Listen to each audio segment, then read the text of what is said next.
What's good? Osiris here. This will go on the Elevate the Game channel. Thanks for joining. Tesla on the eve here. We are on the, believe it or not, we are at the eve of Cyber Rodeo. It is so exciting to see Tesla expand and the Giga factory in Texas. It looks sick. There's drone footage and man, it's so next level. You've got to be intimidated if you're another car manufacturer. Like you can't just go to the store and pick me up one of them factories. Well, maybe you might be able to ask Elon, GM, you might be able to ask Elon to build you one of those. I think that's what it's going to come to. But on the eve of the Cyber Rodeo, where all the Tesla people that I love to follow are at, I like this article from KXAN. They said a crash course on Tesla's history with Texas on the eve of its Giga Grand opening by Grace Reader. How did we get here? Nearly 2 years ago, Travis County put forward an initiative or an incentive deal in an attempt to draw Tesla to Texas. Very smart. Spoiler alert, it worked really well. Here's what happened. Started all in July 2020. What a crazy time. Right after the pandemic. Before the pandemic was the before times, after was the after times. Right as the after times started, they voted to approve a tax incentive agreement to bring Tesla on over. Tesla was having beef at the time with California, but they were already looking to expand. That beef hadn't even really popped up to the full level, but they were already looking to expand, and that was good timing. Oklahoma was also on the short list. Governor Kevin Stitt posted photos of Elon Musk visiting. He was like, hey, Oklahoma's the right place for Tesla, and thanked all the Oklahomans. And remember, there was that whole thing where like, where are they going to go? But then it was announced, we're going to be building our next Gigafactory in Texas, right near Austin. We're going to make it a factory that's going to be stunning, Musk announced. And he announced they're going to do a Tesla City at some point, maybe somewhere in Texas. I would love to live out there. I don't know about Austin because it gives me the vibes of a San Francisco-ish type of place. But I think Michael Malice lives there and others are out there. It just seems like a area that's booming. The decision was met with overwhelmingly positive response by local leaders. Remember, Texas, they made it difficult, and I think they're still making it difficult for Tesla to sell direct without a dealer. So I didn't know if they were going to choose Tesla at the time. Greg Abbott, who's a governor who I have bad feedback for, but people I respect on this channel, especially Ray Studios, said, hey, I like Greg Abbott, so I'm going to hold off because I respect where Ray's coming from. He has great takes, so there might be something I'm missing. But this was a good thing from Greg Abbott, obviously. They broke ground very shortly. They don't play. They broke ground. They were digging. They had the bulldozers out. Man, it's been going. Famous quote from in late 2020, this was after the beef had popped off in California, Musk announced he was moving from California to Texas. It would be a precursor of what was to come for Tesla. Quote, California has been winning for a long time, and I think they're taking it for granted, he said, according to The Verge. California has been winning for too long. Musk was critical of pandemic closures in California. He had also hinted that he would move Tesla's headquarters. He does not lie. He does not hint. He does. And that happened. Hundreds of jobs posted. They all came through. And then we got the announcement. I'm excited to announce we're moving our headquarters to Austin. It was during one of the stockholders meetings. He announced it, and everybody was like, we thought it was going to happen.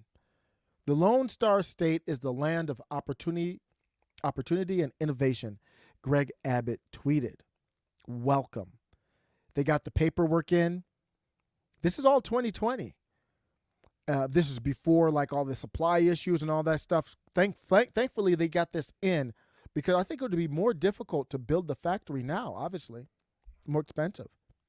Then they started production on Model Ys in late last year. I think these were test vehicles.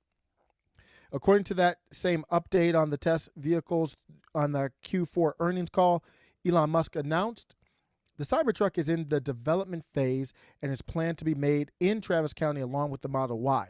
And now we know it's still going to be developed all the way through 2022, and we're looking at a 2023 release. Right now, there's so much demand for the Model Y.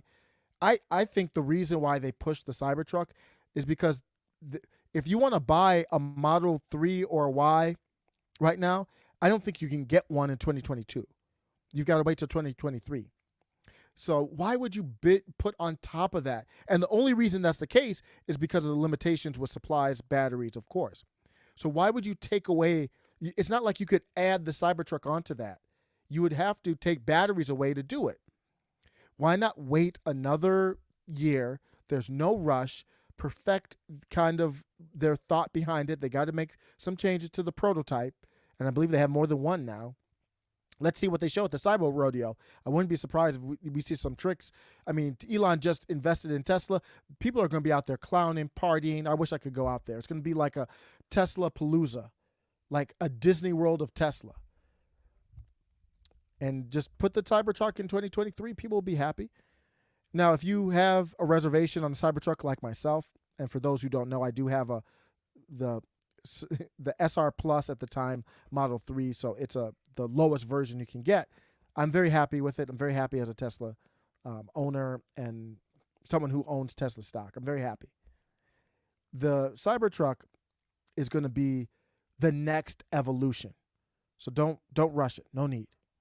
Getting into Giga, Elon Musk wrote on Twitter in December, Tesla will hold a Giga Texas grand opening party with factory tours for the community in early 2022. Travis County commissioners approved a conditional permit for Tesla's Giga Texas event in late March. That party was a go. We're sorry to announce Thursday's massive celebratory party for the upcoming Gigafactory is invite only. Nope, here's what we know about it. So what do we know about the party? Man, I can't believe we're here. This is a sign of domination for Tesla. What we know is that it's going to begin at 4 p.m. the next day of this recording, April 7th. I will be uploading news on it, stuff breaks, maybe even just fun videos from all the people I'm following. I'm going to live vicariously through you, Warren, and others. The celebration is limited to adults only. And here's the different situation here. The Elon Musk teased that it will translate to $10 billion investment over time, create 20,000 direct and 100 indirect jobs. But they just talked about the early dismissal time for schools. The celebration is going to be crazy. You can't have any drones, explosives, obviously, smoking, all that kind of stuff. In anticipation for the event, that the schools are closing early, and it's going to be a party for the whole city. You don't even need a ticket, really. There's other events that are not officially sponsored. So we don't know much about what's going to happen. We've seen all kinds of things on Twitter where people are showing pictures, and we're getting hints, and people are wondering what's happening. So what we're going to do is what's going to happen is they're going to do the party. I'm going to look at some of these influencers, and I'm just searching right now on the hashtag Cyber Rodeo just to see what's going on out here. I saw Warren Redlick, who's my dude, doing that kind of stuff. Posting pictures and such. Here's some more stuff. Just people talking about the edit of the day. See you in Austin. The vibe is crazy. Here's Tesla Life says Tesla builds anticipation for Cyber Rodeo with concealed vehicles spotted inside Giga Texas. Now, we don't know what these all are. What it looks like is, obviously, that looks like the Cybertruck. I don't know what this other vehicle is. And it looks like there's another cyber vehicle. I don't know if it's just two Cybertrucks. That's what it could be, the 2 that they have. Then you have the old Roadster, the new, obviously the 3 and the Y. There's a couple cars I don't know what they are on there. Maybe people who know more than me would be able to. Well, I wonder what's underneath those 2 big covers near the semi. I don't know. So everybody's like, what are we going to see? This is going to be exciting. They released a list of frequently asked questions. I didn't even know about this. So let's go, man. That's all I wanted to talk about, the time that we've gotten to here. Let's go. Excited about it. Let me know what you think. Take care.